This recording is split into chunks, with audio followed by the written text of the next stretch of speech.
ఈరోజు రాష్ట్ర బీజేపీ అధ్యక్షుడు రామచంద్రరావు మాట్లాడుతుంటే నిజంగా కూడా విడ్డూరం అనిపిస్తుంది.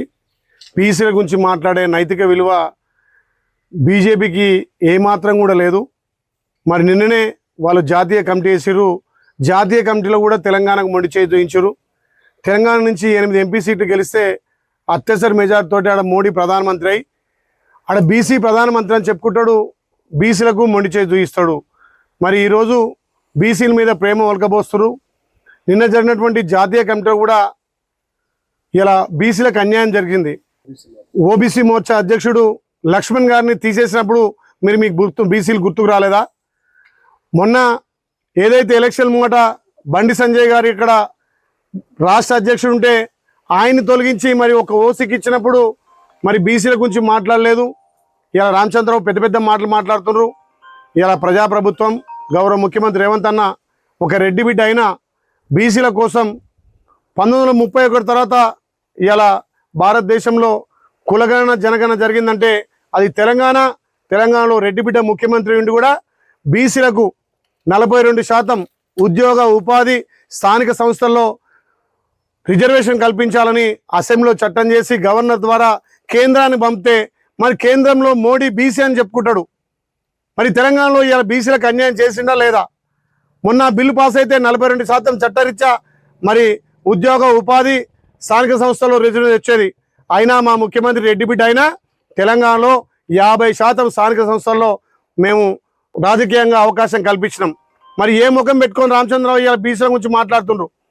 తెలంగాణ నుంచి 8 ఎంపీ సీట్లు ఇస్తే కనీసం కేంద్రంలో మీ పార్టీలో ఎవరికి కూడా స్థానం కల్పించరు. మీరు తెలంగాణకు రావాల్సినటువంటి నిధులు కానీ తెలంగాణ రావాల్సిన హక్కులను కూడా కొట్లాడలేని దద్దమ్మలు ఇలా బీసీ అని చెప్పి మాట్లాడుతున్నారు. మా గౌరవ ముఖ్యమంత్రి రేవంత్ అన్న ఒక రెడ్డి బిడ్డ అయినా ఇలా తెలంగాణకు రాజధాని అయినటువంటి హైదరాబాద్ నడిబొడ్డున పోరాటం పటిమగలటువంటి సర్దార్ సర్వాయి పాపన్న విగ్రహాన్ని ఇలా 4 గంటలకు ఆవిష్కరిస్తున్నాడు. అది బీసీల పట్ల ఉన్న శుద్ధశుద్ధి. మొన్ననే 14 తారీఖు నాడు కూడా జ్యోతిరావు పూలే సావిత్రిబాయి పూలే విగ్రహాన్ని కూడా గౌరవ ముఖ్యమంత్రి ప్రారంభించిండు. ఇది బీసీలకు పెద్దపీట వేసినటువంటి చరిత్ర కాంగ్రెస్ పార్టీది. ఇలా మీ జాతీయ అధ్యక్షుడు బీసీ కాదు, మీ రాష్ట్ర అధ్యక్షుడు బీసీ కాదు. మరి మా జాతీయ అధ్యక్షుడు ఒక దళితునికి ఇస్తే ఆ దళితుని కూడా ఇలా కుల వివక్షణతో గంగాజలతో శుద్ధి చేస్తున్నారు. ఇంకా అంటరానితనాన్ని మీరు ప్రజల మీద రుద్దుతున్నారు. అంటరానితనానికే కదా మా గాంధీ గారు పోరాడింది.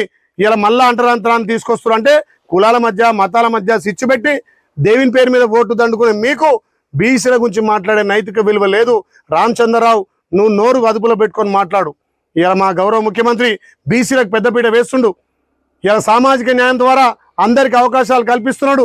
దీన్ని చూసి ఓర్వలేక ఎట్లాగో మీ బీఆర్ఎస్ వాళ్ళు మీ బీజేపీ వాళ్ళు 2 చీకటి ఒప్పందాలతోటి మొన్న వాళ్ళు మీకు సహకరిస్తే 8 సీట్లు మీరు గెలిచారు కాబట్టి ఇలా బీఆర్ఎస్ బీజేపీ చీకటి ఒప్పందాలు ఉన్నాయి కాబట్టి ఇలా తెలంగాణలో మీరు మాట్లాడుతున్నారంటే బీఆర్ఎస్కు సపోర్ట్గా మీరు మాట్లాడుతున్నట్టు అర్థమైంది.